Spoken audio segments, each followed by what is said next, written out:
My name is Steven with Leviathan Snakes, and this is our Clown Boy Chai, and we're going to be talking about writing captions for Instagram.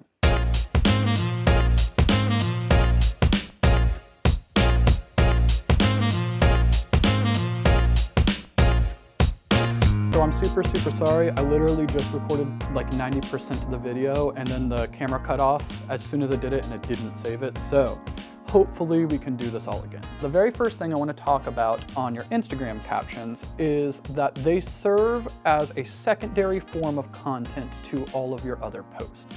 On Instagram, the primary form of content is the visual pieces, your photos and your videos or graphics. But when it comes to your captions, they're only seeing a small little bit of it unless they click to see more.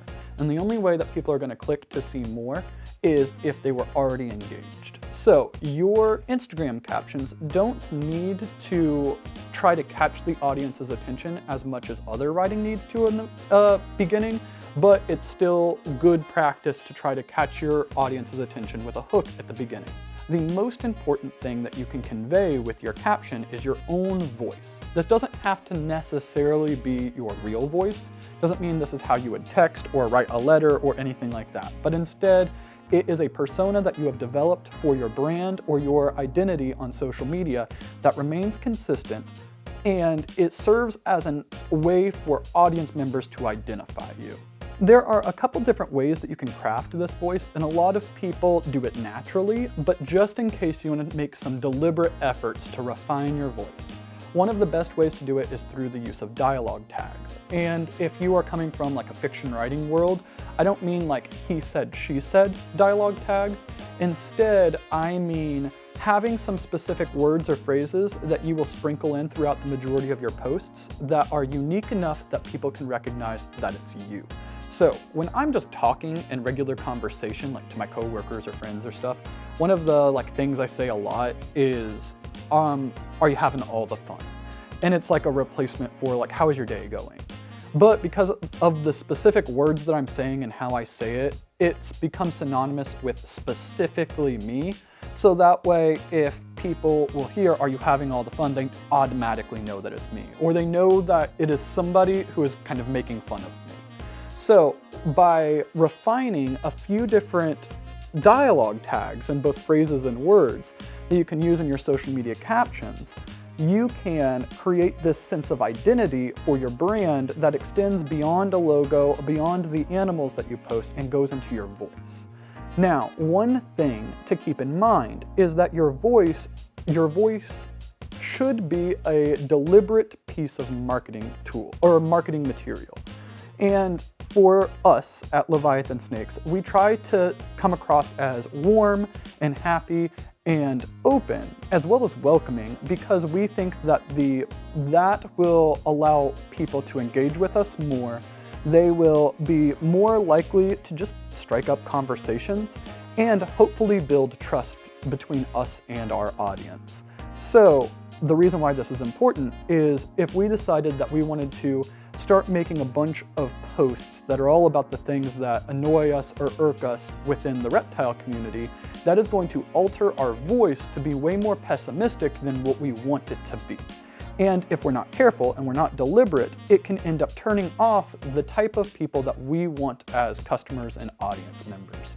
So if we want to sell snakes to people who haven't really had reptiles before, but those people who've never had a reptile before are unsure, and they go and look at our social media account, and it kind of seems like that we're rude and mean, and if we do something wrong, they do something wrong, we're always calling out people online, that they may not want to buy from us because they don't feel like that we are good people or nice people or that we could be friends.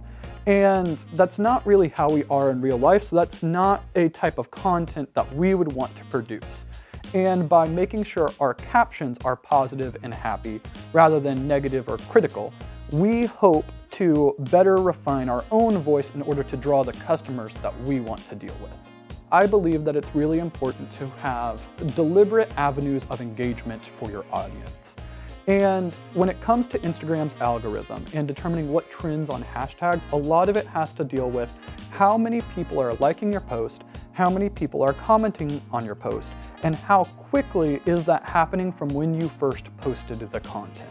So, when we are creating avenues of engagement, what we are trying to do is we're trying to put information in the caption that's relevant to the picture that allows other people to comment or like or talk to us about it. So if we're gonna make a picture about chai right here, or make a post about chai, the caption would definitely talk about him being a clown. It would probably right now talk about how it's almost his happy birthday and he's gonna be 1 year old. It would talk about how he apparently doesn't want to let go of my wrist.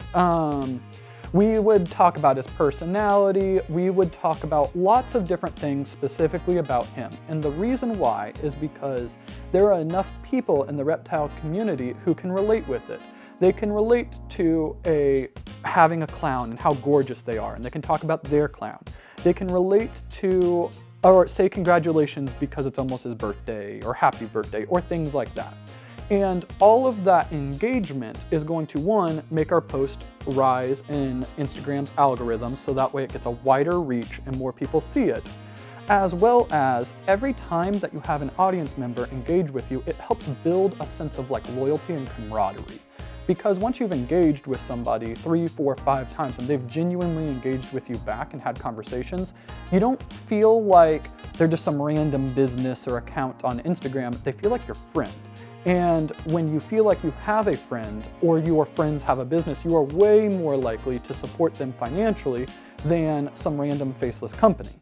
So, by having specific avenues of engagement, like being deliberate and know like, oh, these are the things that people might talk to us about with this caption, it will help you get more comments, it'll help you get more likes, and ultimately reach more people. Call to actions should be the last sentence or two of your regular written media for your Instagram caption. The reason why is that it is going to seem way more like salesy than all the rest of your caption, and it's only served to be a reminder to the people who've read everything. So they saw your picture, liked it, read the first line or two of your caption, click to see more, read your whole caption, and at the very end there's a reminder to like, comment, subscribe, or like, comment, follow, that type of thing. And what this does is that hopefully, if somebody's read everything, they will be more likely to do whatever it is that you tell them to do. But the reason why it can be a double-edged sword is that it is often, you will often see people giving several call to actions, like, comment, subscribe. Other times, especially for like drawings and giveaways, it will be like this picture, follow our page, comment your favorite food, tag 3 people, share it on your story, and the more things that you add onto your call to action, the less likely your audience will do any of them. So you have to be careful on your call to action that you are reminding them to take the most important actions that you want, as well as not doing so many because it becomes less effective with the additional steps that they need to take. Whenever we're doing drawings or giveaways, the kind of rule of thumb that we use is that we will say, in order to enter the drawing, follow our page, like the post. That's it. The last thing I want to talk about are hashtags on Instagram, and hashtags are super, super important. The reason why is that most accounts who are going to be watching this or trying to get tips on their Instagram probably are newer accounts and they're trying to reach more people. So hashtags are a way for you to have your content reach thousands of people that are not following you, but they're based on algorithms. So what you want to do is find relevant hashtags to your content type. If it's snakes, like hashtag ball python, hashtag ball pythons, things like that. It's like that specific. And by putting all of those hashtags in your image, you are trying to access the audience who follows those specific hashtags. And in order to get trending on them, essentially what you want to do is have a bunch of engagement, likes, comments, shares, things like that, right when you first post your image or video. Now, it is way easier to trend on a hashtag that has 10,000 people using it than it is to trend on a hashtag that has 5 million. So what you do is when you are stacking your hashtags, you want to have a few that are about 10 to 30,000, so that way it's easier to trend on those first. And then as you're trending on those and people are seeing it and liking it, engaging, now you're getting enough engagement to start trending on hashtags that have 100,000, 200,000, 500,000 followers. And once you start trending on those, now you're trending on hashtags that have 1 million, 2 million, 3 million, 5 million. And at that point, that's when you're able to get posts that go viral and get, with only having 2,000 followers, 1,500 likes and 50 comments and things like that without paying a dime. So hashtags are really important, but it's not just throwing up random hashtags. Instead, it's being deliberate on the strategy that you're using. Also, Instagram will end up penalizing you, not really doing anything bad, but it will be harder to trend if they constantly see you're using the exact same hashtags, picture after picture after picture after picture. So you want variety, you want to change it up, but you do want to make sure every time you're doing your block of hashtags, you have a specific reason why, and like which hashtags you're going to trend on first, hopefully, and how they're going to work into the others. So I hope that this content was good. I hope it was helpful.